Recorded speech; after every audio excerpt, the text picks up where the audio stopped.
Praise లాడండి. ఈరోజు దేవుని వాక్యం చూద్దామండి. కీర్తనలో 51వ కీర్తన 1 నుంచి 7 వరకు చదువుదామండి.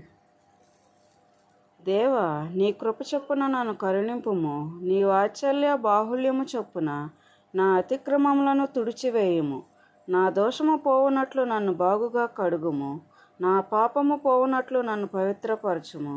నా అతిక్రమములు నాకు తెలిసే ఉన్నవి, నా పాపం ఎల్లప్పుడూ నా ఎదుటనున్నది. కేవలము నీకే విరోధంగా నేను పాపం చేసి ఉన్నాను, నీ దృష్టి ఎదుట నేను చెడుతనము చేసి ఉన్నాను. కావున ఆజ్ఞ ఇచ్చినప్పుడు నీవు నీతిమంతుడవుగా అగుపడుదువు, తీర్పు తీర్చినప్పుడు నిర్మలుడవుగా అగుపడుదువు. నేను పాపంలో పుట్టినవాడను, నా పాపంలోనే నా తల్లి నన్ను గర్భమున ధరించెను.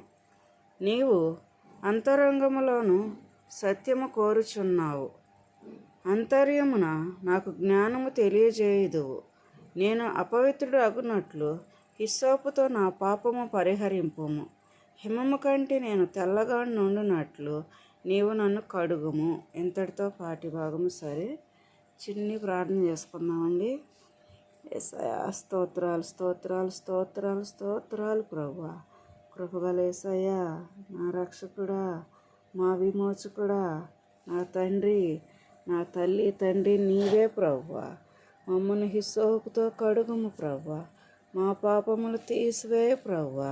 మమ్మల్ని మారు మనసు పొందే భాగ్యాన్ని ఇవ్వండి ప్రభువా.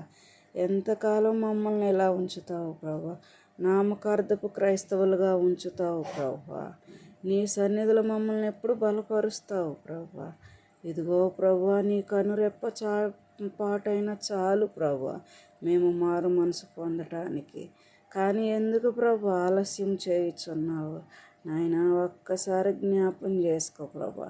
ఈ దీనురాలను కరుణించండి ప్రభువా, నా కుటుంబాన్ని కరుణించండి ప్రభువా.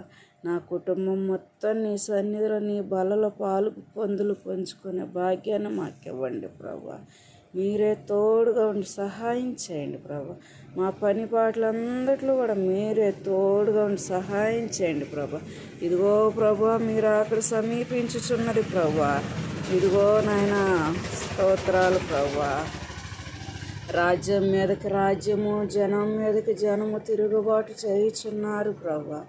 ఇది మీరు అక్కడికి చూచిన ప్రభా. ఒక్కసారి జ్ఞాపకం చేసుకోండి ప్రభా.